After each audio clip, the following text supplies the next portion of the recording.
Hello everyone. Welcome to the Lightning Ball channel. If you haven't yet subscribed to my channel, please do so and activate the notification bell. Your support fuels my continued efforts.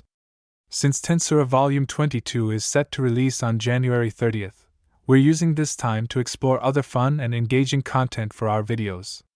In previous episodes, we've already covered two notable short stories from TenSura X, one about the secret dialogue between Seal and Rimuru, and another focusing on Primordial Green Misery's evaluation of Primordial Blue Rain as a colleague.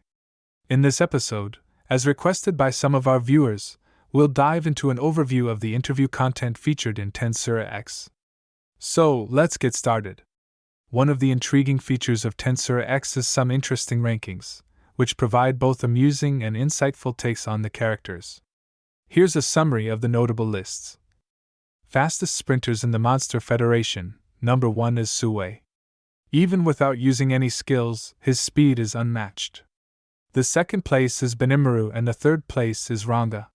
Strongest arm wrestlers in the Monster Federation. Winner is Geld. Years of working in construction have given him unparalleled strength. Then comes with Xian and the third is Kurobe, surprising many with his formidable grip. Most popular male characters in the Monster Federation, the first place is Benimaru. His humorous, down-to-earth personality makes him a fan favorite. The second place is Sue and the third place, surprisingly, is Geld. Most popular female characters in the Monster Federation. Winner for sure is Shuna. As the quintessential traditional heroine, her charm is unmatched. The second place is Xian and the third place is Testarossa. Testarosa's elegance and intellect captivate many in the Monster Federation. Food enthusiasts at work. Hinata is the winner this time. Here the author mentioned that Hinata was more of a glutton than a true foodie, but undeniably loved her meals. The second place is Rimuru and the third place is Milim. Best singers. Winner again is Shuna. Her beautiful and soothing voice brings peace to listeners' hearts. The second place is Frey and the third one is Trainee, known for her calming melodies. Worst singers. The first place goes to Ramaris, who is a chaotic performer even at her best. And then Rigard, and Adelman. Best artists. For sure this one goes to Rain. The second place is a big surprise. It belongs to Clayman, and the third place, even more surprising, is Hakuru.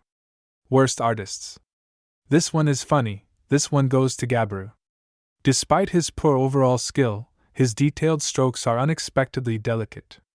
The second place is Diablo. His art is as chaotic as his personality. And the third place goes to Gabda. Longest bath soakers. The winner is Frey. The author mentioned that Frey meticulously cleans every hair feather. The second place is Luminous and the third place is Hinata. Best handwriting. Winner is Testarossa. Her neat and elegant writing is easy to read. The second place is Rain and the third place is Hakuru, who is a master of calligraphy.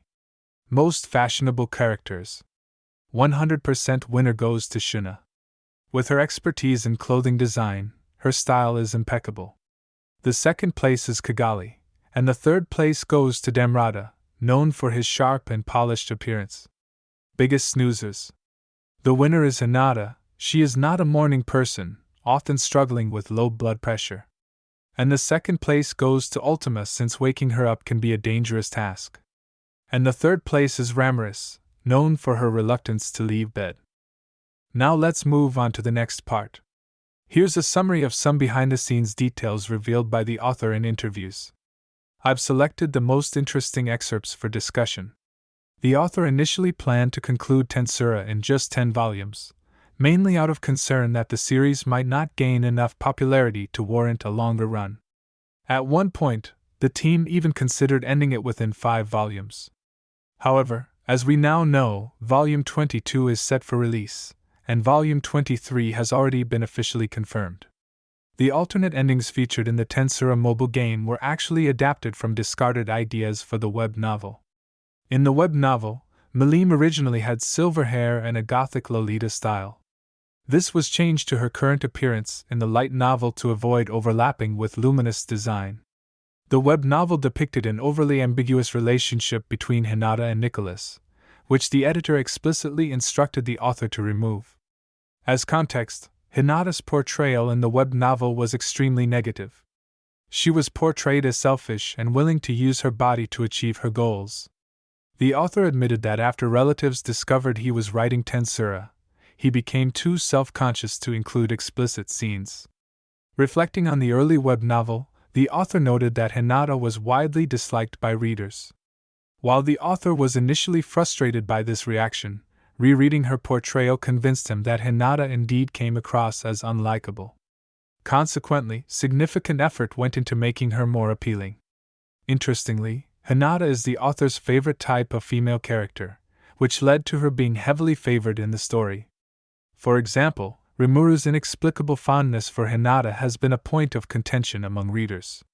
Despite these efforts, including attempts in light novel Volume 7 to depict Hinata as less selfish and more relatable, such as the famous ramen eating scene, it seems that reader sentiments toward her have not significantly improved. The editorial team also revealed that the decision to make Clayman a more sympathetic character in the spin-off series Clayman Revenge stemmed from his broken portrayal in the main TenSura storyline.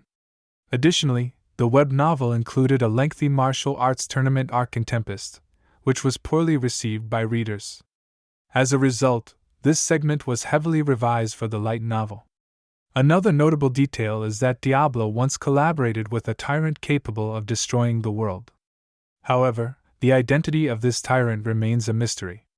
Surely it couldn't have been Jahil, could it? The 7 primordial demons were created in the following order: Gi Crimson, Testarossa, Diablo, Misery, Carrera, Ultima, and Rain. Among them, Testarossa holds a particularly special status in Diablo's eyes, making her someone Diablo struggled to handle or confront effectively. The question of whether Footman's original personality still exists is something the author admitted they were still grappling with. Rudra is classified as a high human, not an ordinary human, which explains his exceptionally high existence points. As for the relationship between Grand Bell and Damrata, the author expressed a desire for readers not to overanalyze it. Diving too deeply into their backstory risks uncovering logical inconsistencies that the author acknowledged as bugs in the narrative. Among the primordial demons, Primordial Purple Ultima was considered the most mischievous and prone to causing trouble.